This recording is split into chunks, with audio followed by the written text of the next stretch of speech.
Professor, agora eu vou fazer uma pergunta para o senhor que sai um pouco do âmbito pode ou não pode, está na lei ou não está na lei.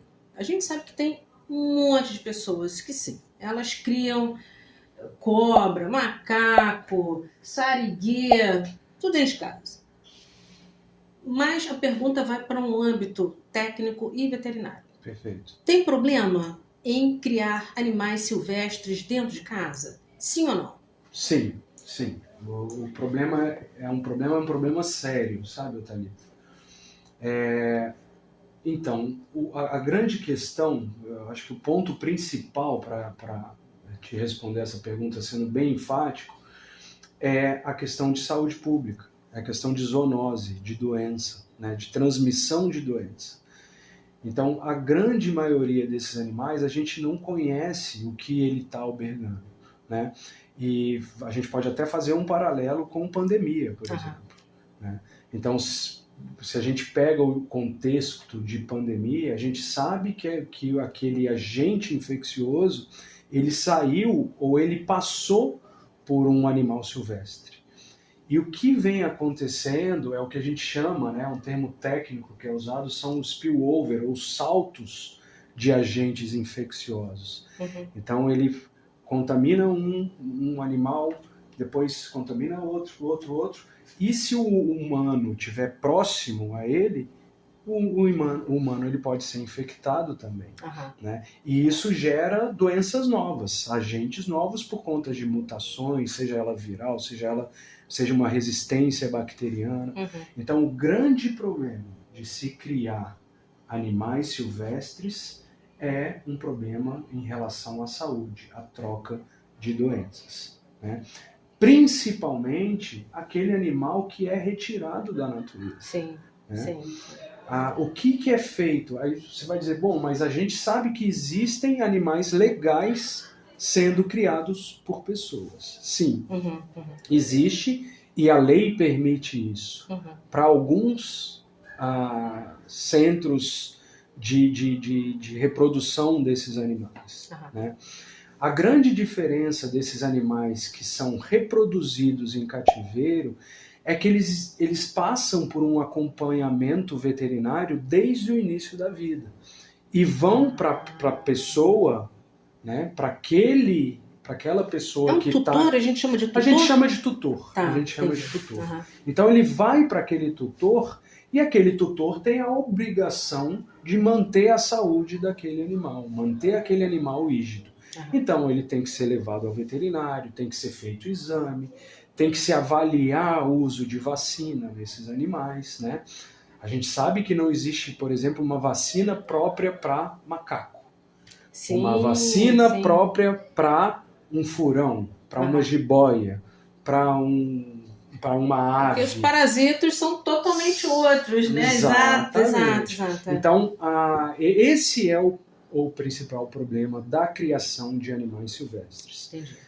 Existe um risco menor para aqueles animais que vieram de cativeiro, foram reproduzidos em cativeiro, e existe um cuidado periódico com esses animais.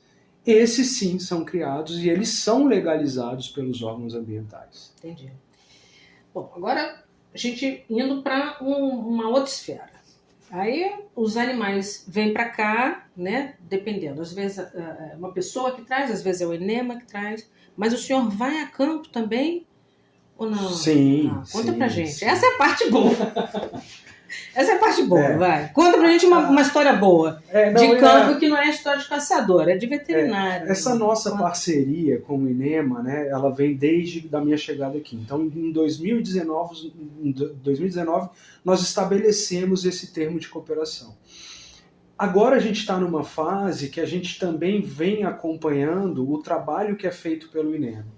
Então, às vezes o INEMA, e isso é uma situação comum, não só no estado da Bahia, mas eu digo que é um problema nacional, não são todos os órgãos ambientais que têm um veterinário para dar assistência.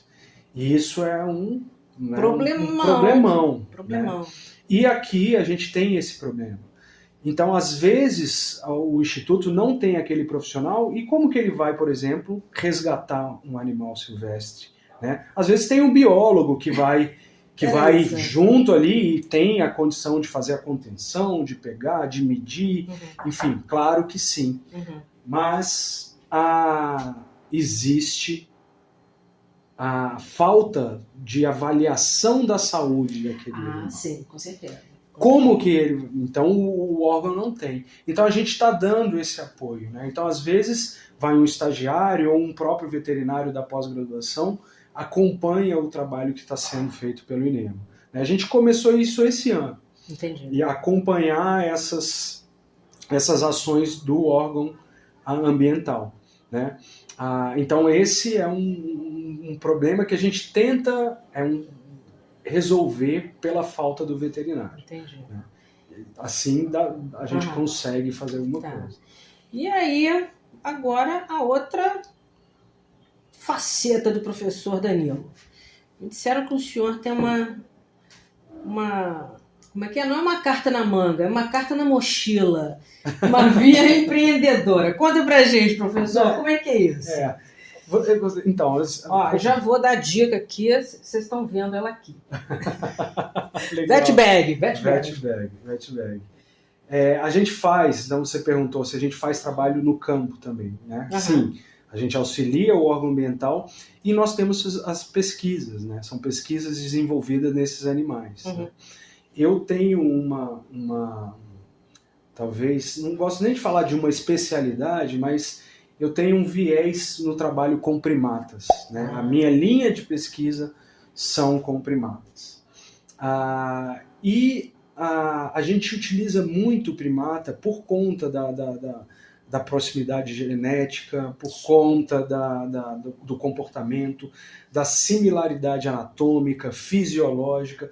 Então a gente tem uma aproximação, né, já de, como eu falei, né, de genética, né, com esses animais. E não é diferente, por exemplo, para o desenvolvimento de doença ou surgimento de doenças.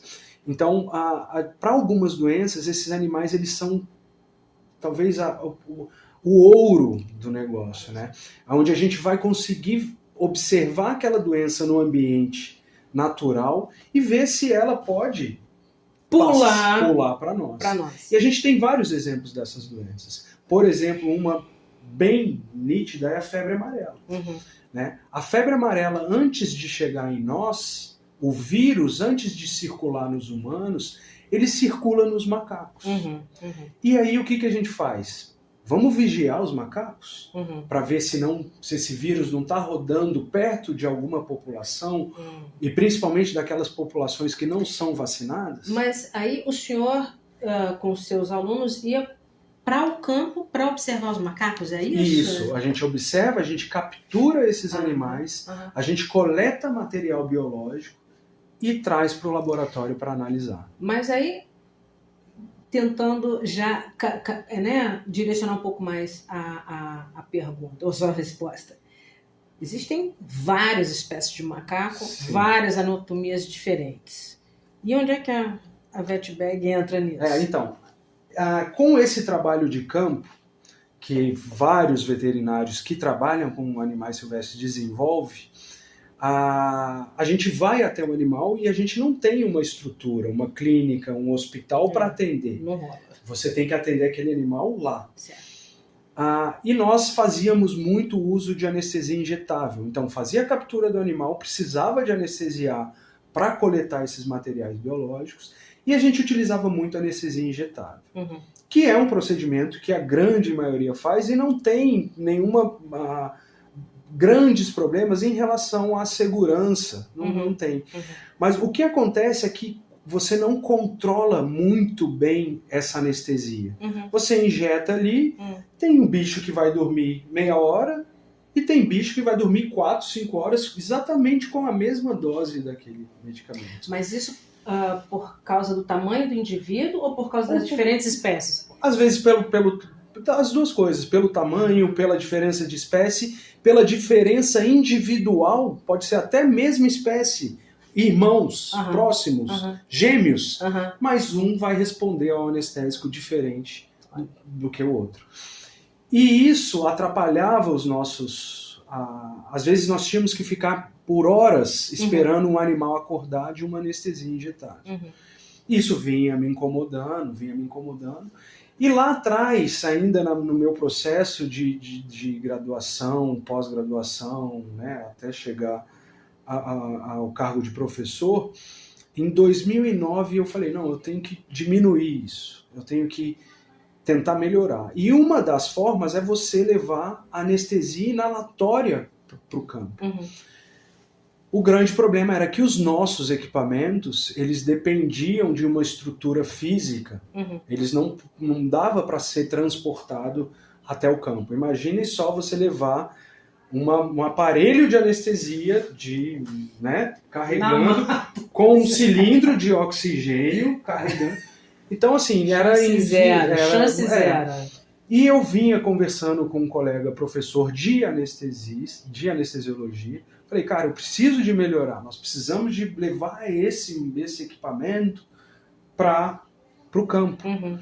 E veio o primeiro protótipo da VetBag.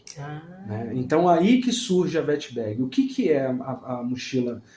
Ela é um equipamento completo de anestesia inalatória. Você coloca ela nas costas, vai ao encontro do animal e ali mesmo onde você está, você faz essa anestesia. Que a VetBag ela teve um apoio institucional do Estado, né? Não só do Estado, mas nacional. A FINEP é parceira e a FAPESB foram parceiras. Foi um programa desenvolvido pela FAPESB, né? Um edital de pesquisa chamada Centelha, que estava à procura de ideias de inovações relacionadas à saúde, né? Equipamentos de saúde ou qualquer coisa relacionada à saúde, mas tinha que ser um produto inovador. Nós concorremos dentre mais de 900 ideias e fomos selecionados, né? Fomos um dos agraciados com um valor. Então foi necessário criar uma empresa, a empresa que a gente deu o nome, né, de VetBag, e essa empresa que faz toda a administração da mochila hoje. Bom, o que é a mochila então? Ela é um equipamento de anestesia de fácil, né? Se eu voltar aqui, ela é de fácil transporte, super leve, né? Ou seja, eu ando quilômetros com ela sem nenhum incômodo, né? A não ser do próprio equipamento. Mostra pra gente. Abre ela. Isso, agora? Vamos lá. Ela tem alguns detalhes, um ponto importante era justamente ela ficar, né? Ela permanecer em pé, né?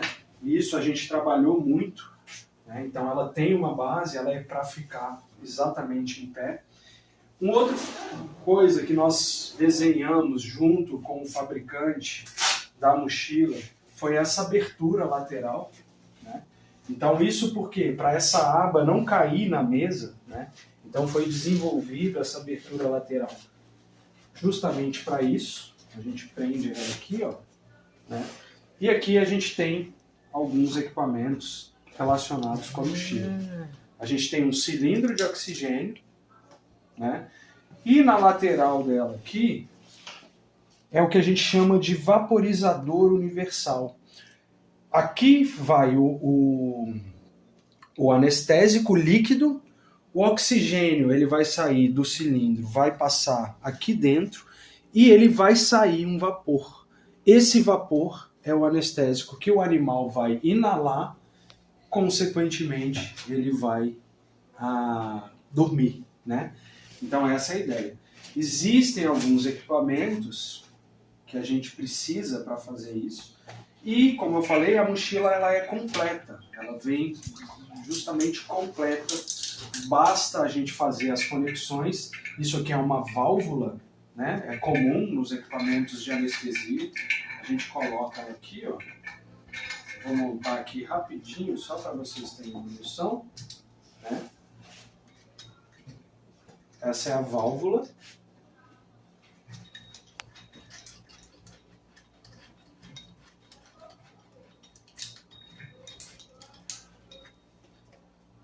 Na parte da frente a gente tem outros equipamentos que são equipamentos necessários para a gente fazer essas conexões, né? Aí isso quer dizer que quando um primata, outro animal também, né? Qualquer animal, sim. Qualquer um. Animais de até 12, 15 quilos. Aham. Professor, eu tenho uma dúvida. Na verdade, o focinho dos animais são totalmente diferentes. E aí a máscara? Isso, aí a gente tem que, às vezes, até trabalhar com improvisos, né? Então, por exemplo, aqui ó, eu vou botar uma máscara, que é uma máscara neonatal, para animais pequenos, de pequeno porte. Ela tá até mordida aqui por animais, né? Bico, boca, dente, né? Então a gente tem vários tipos de máscaras, né? E você pode improvisar, você pode botar uma garrafa PET, né? Isso aqui não é limitante. Nós fazemos essas conexões com mangueiras, né? E aí é isso. Na hora que o oxigênio passa pelo vaporizador, ele sai na máscara já um gás anestésico. Massa. Então, basicamente, essa é a VetBag. Esse equipamento todo fica dentro de uma mochila e você consegue transportar naturalmente e com facilidade para ir de encontro aos animais silvestres. Nosso Oeste com você e com o professor Danilo. Até a próxima!